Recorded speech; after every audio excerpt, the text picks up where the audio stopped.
दोस्तों नमस्कार। आज की कहानी है सास के तानों से बिखरती गृहस्थी। तो कहानी शुरू करने से पहले जो भी चैनल पर पहली बार आए हैं चैनल को सब्सक्राइब करें और ऑल का आइकन जरूर प्रेस करें ताकि हमारी आने वाली सभी कहानियां आप तक सबसे पहले पहुंचें। तो चलिए शुरू करते हैं आज की कहानी।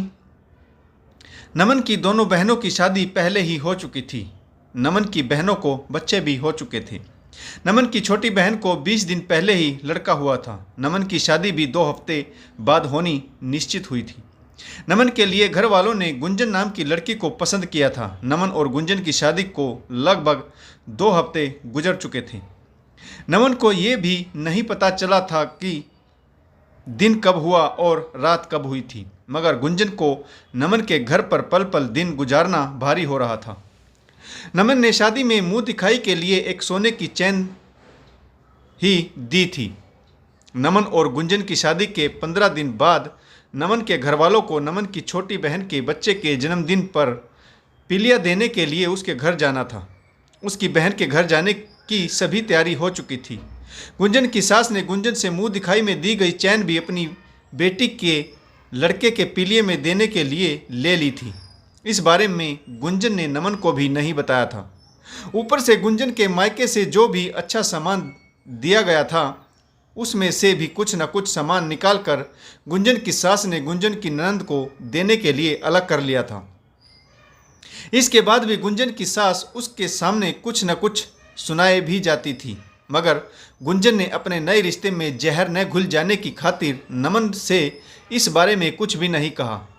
गुंजन जब भी नमन की नज़रों से 2-4 होती तो बस जरा सा मुस्कुरा देती और नमन को लगता कि गुंजन बहुत खुश है। नमन को उस समय एहसास होने लगा जब गुंजन का खिला खिला सा चेहरा मुरझाने लगा। वो कोई भी पति अच्छा नहीं होता जो अपनी पत्नी के चेहरे को पढ़ नहीं पाता। यह सब नमन को भी अच्छे से पता था। फिर एक दिन नमन गुंजन से यूं ही पूछ बैठा कि गुंजन, क्या बात है कि तुम इस परिवार में सामंजस्य बिठाने में सफल नहीं हुई। इसी तरह सब चलता रहा। इसी के साथ नमन और गुंजन की शादी को लगभग 1 वर्ष पूरा होने वाला था।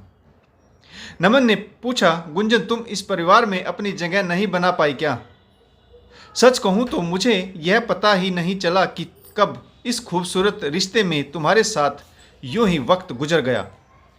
गुंजन ने लंबी गहरी सांस लेते हुए कहा, यह मेरी खुशनसीबी है कि मेरा पति मेरे साथ गुजारी लगभग इस 1 वर्ष की ज़िंदगी को इतना याद रख रहे हैं, और ज़िंदगी में क्या चाहिए?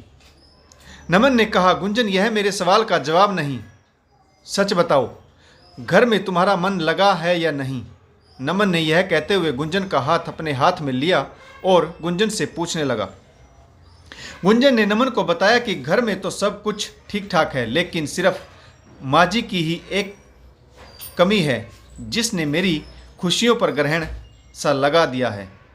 फिर भी मैं माँ जी के ताने ही सुनती रहती हूँ, कभी सामने से तो कभी पीठ पीछे, और कभी कभी तो किसी से फ़ोन पर बातें करते समय माँ जी हमेशा मेरी और मेरे घर वालों की बुराई ही करती रहती है। कभी कभी नंदों से भी बात करते समय मेरी ही कमियाँ निकाली जाती हैं। यह सब बातें बहू कब तक सही? अगर बहू आगे से कुछ बोल दे तो सभी कहने लग जाएंगे कि बहू तो बदतमीज़ है, जुबान लड़ाती है और घर वालों ने कोई संस्कार ही नहीं दिए और ना ही बड़ों का आदर सम्मान करना सिखाया। नमन, मैं मन ही मन घुटती रहती हूँ, घर को संभालने की हिम्मत कहाँ से लाऊं? नमन, मैं तुम्हारी खुशी की खातिर सब कुछ झेल लेती हूँ।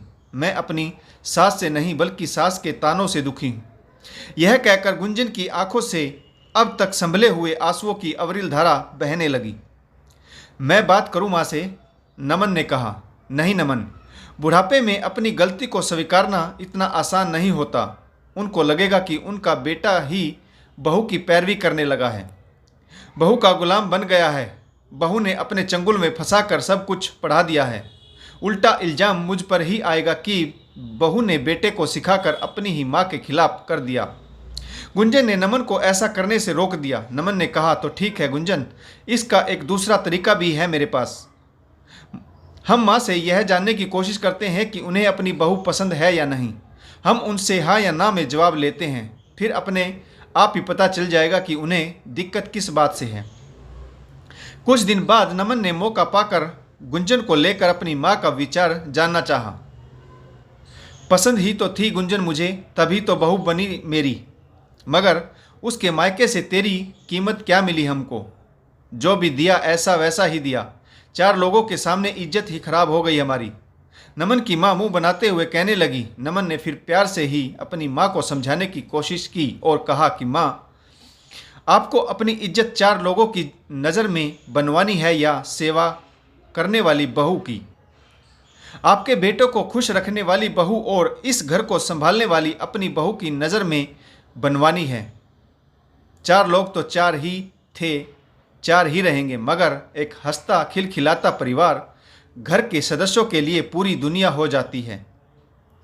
बाकी माँ आपकी अपनी सोच है कि, लेकिन गुंजन में मुझे एक समझदार पत्नी नज़र आती है। आप भी दिल से स्वीकार कर लीजिए उसे, तो वह आपको भी अच्छी बहू नज़र आने लगेगी।